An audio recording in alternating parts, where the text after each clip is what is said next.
Okay, so for step 3, I want to give you some thoughts about how you might set up a daily lesson plan for your intervention. So for most people, this might be half an hour, could be 45 minutes. Some kids maybe an hour or a little bit longer if they can tolerate that, or if you've just spent so much time keeping them on track that it takes a little bit longer. But you could usually plan for maybe about 45 to 50 minutes, depending on the age and how much work they can do at a time. You might need to build up to that. So the elements that I like to incorporate in a lesson, again, I'm thinking about what elements I'm going to teach. I'm going to teach letter sounds. I'm going to teach consonants that they don't know. I'm going to teach short vowels. I'm going to teach eventually consonant digraphs and then vowel digraphs. I'm going to teach them how to blend sounds in a word to read the whole word, as well as to segment and hear each individual sound to spell. Those are some of my big lesson objectives. To teach them word families that they can use to read and spell, to teach them high frequency words, and to improve their reading of text and their reading fluency if there's time for that and if they're at that level.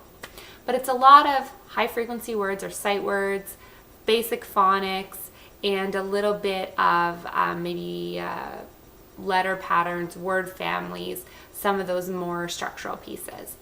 If you were like, I would just like a book that tells me how to do this or something that lays this out for me, one approach that I find is really consistent with my own approach and has some really good research behind it, it's called the interactive strategies approach. So I'll give you the links down below to a book on this approach as well as to a research article. But it's essentially the same kind of ingredients that I'm talking about. You're trying to teach them to hear sounds and words, phonemic awareness. You're trying to teach them letter sound correspondences. You're trying to teach them word parts, and you're trying to teach them to read books and spell. So it's the same kind of ingredients. So when I'm doing my daily lessons, I found that this kind of sequence works pretty well for most kids. You adapt it a little bit depending on what the specific focus is. But I like to start off with a flashcard review of all the letter sounds that they've already learned. So my kind of approach to teaching new letter sounds is that, and you can watch this in another video, is that I teach 1 to 2 letter sounds at a time. I try to go in a sequence that allows them to make words quickly. So it's similar to like the Jolly Phonics sequence, but I'm using very common letter sounds and letter sound patterns or combinations or digraphs so that I'm not teaching things that kids aren't going to see all the time and be able to read and spell with right away.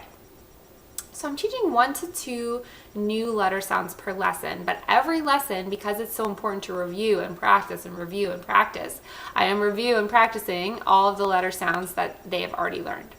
So I start off with a flashcard review of all the letter sounds that they've been practicing. So all I do is I do like a speed review and I'm like, okay, let's see how fast you can do this.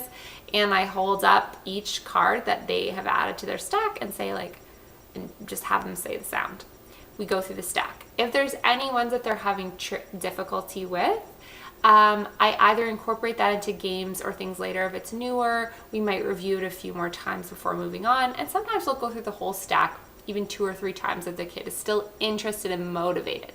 Again, if your child is totally not into this, that does not fit with the principle of it being fun and motivating. But I found that most kids like this. It's kind of, it builds in success because they can already do a lot of these letter sounds. So they're getting a feeling of momentum and success. Also, they feel accomplished, so it's kind of fun. It's sort of a race. So there's different, there's different features of it that make it motivating. So I'll start off with that review. And then I'll say okay, do you think you're ready to learn some new sounds? So then I will teach them the new letter sound or letter sounds for the day. And in another video, I explain how I go about teaching a new letter sound. Essentially, it's introducing the sound, coming up with an action or context that helps remember it. So S might be like S for snake. Then they look at it, they say the sound a few times. Maybe I switch it in with a few other sounds. For some sounds, like short vowel sounds, this teaching process takes longer. Sometimes the kids will draw a picture to represent the sound, just to keep it more fun. We'll come up with different situations where they would say the sound. And then I do more games to discriminate the vowel sounds. But once I taught it, I could put it back in the stack of letter sounds to review. Then I like to do some other games that practice the new sounds, maybe practice all the sounds or at least the trickier sounds. A lot of the kids I know just love Go Fish. I had one kid who would play Go Fish every single week. He would beat me every single week. You know, I might sort of maybe let him have some more opportunities to win. And he just thought this was the funnest thing in the world. So if that's the kid that you're working with, practice, do Go Fish. Other kids like bingo. Other kids like Battleship. Other kids like a new game every week that you come up with. They like to shoot soccer pucks. They like to, flip over cups. Whatever is their shtick, then you're going to do games to practice and reinforce the sounds that you're teaching. I like as much as possible for those games to incorporate spelling. So if I have a kid, let's say I'm having them roll words, they might roll a word, it says cap. They read cap, and then they have to write it down in their special book. Or they decide if it's trash or treasure, they write it down. If it's not a real word, they throw it in the trash. If it is a real word, they put it in the treasure box. They get points if they can come up with rhyming words. Whatever it is, getting them to spell in addition to read in some of those activities is really, really useful. You can create more comprehensive, complex games that involve multiple different activities. Kids love to play these games if they're incorporating their interests. So basically, this middle section is all about playing games to reinforce concepts. You may also teach some new rhyme families if that's something that you're working on. And then again, play games to practice those rhyme families. But at minimum, I'm reviewing letter sounds. I'm teaching 1 or 2 new letter sounds. I'm playing some games to reinforce and practice the concepts that we're working on around that. Then I will usually do a high frequency word review thing. The way I teach high frequency words is using this envelope system, which I find extremely effective and efficient. If possible, I will offload that system onto parents for them to do at home because it doesn't take a lot of technical skill to really troubleshoot, whereas learning short vowels is quite tricky. Learning high frequency words is a little bit less tricky. So it's basically a straightforward system where the kid reads the word. If they can't learn it, they do cover, copy, compare or something. They practice it a few times. Once they've read it 3 correct times, then they move it on to spelling. And then once they've spelled it 3 correct times without trying on different days, then they graduate it, and graduation's a big deal. So anyway, I'll make, I have, I think, another video about that. So I will do some sort of high frequency word practice. Again, if you're not using envelope system, you could use your other system. You could use games, just including that in some way. For kids who are at the stage of being able to read or write some text, then I would do that. So for kids who are at the stage of being able to read, I would always include them reading a little bit of a book that's at their level. It's tricky to pick books, so I'll kind of address that in a separate video. But you want to pick books that they really are interested in and that also is not exceeding their word reading capacity. So note to self, how to pick appropriate books is a future topic. So they're reading that book, and then ideally they're doing repeated reading of whatever passage.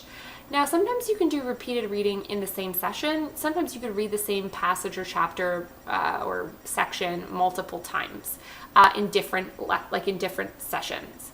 So one way to make the repeated reading really fun is to do reader's theater. Most of the kids I've worked with really like this.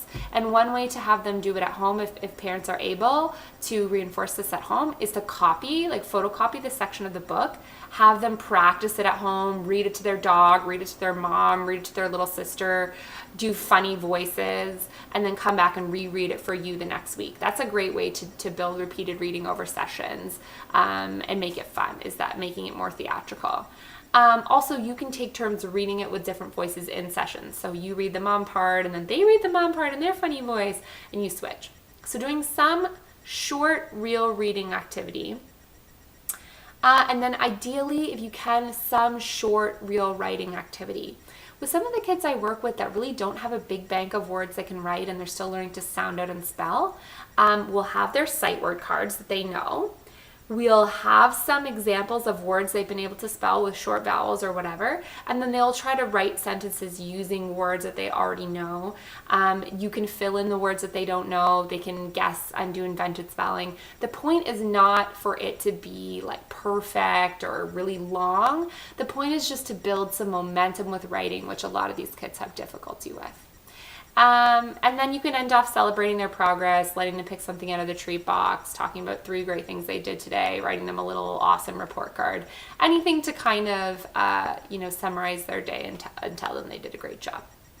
So again, the elements I would include are reviewing all of your letter sounds. I use the flashcard method usually. Teaching 1 or 2 new letter sounds, practicing those letter sounds in games. If you have any other concepts to teach, like new rhyme patterns, you could also introduce those and practice those in games.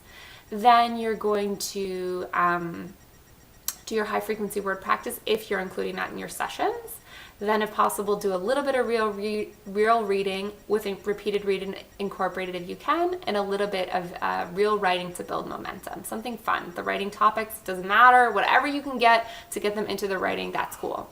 And then ending off with some celebration or some positive note about what they've accomplished or their treat box or whatever, you photocopied together their script. So that's my basic outline of what a session would be. And I find too, if I have that outline to follow, it helps me to stay on track, and it also helps the child to anticipate what we're going to do in the session so that there's fun surprises in terms of what games it is, but they kind of know how to expect the overall setup.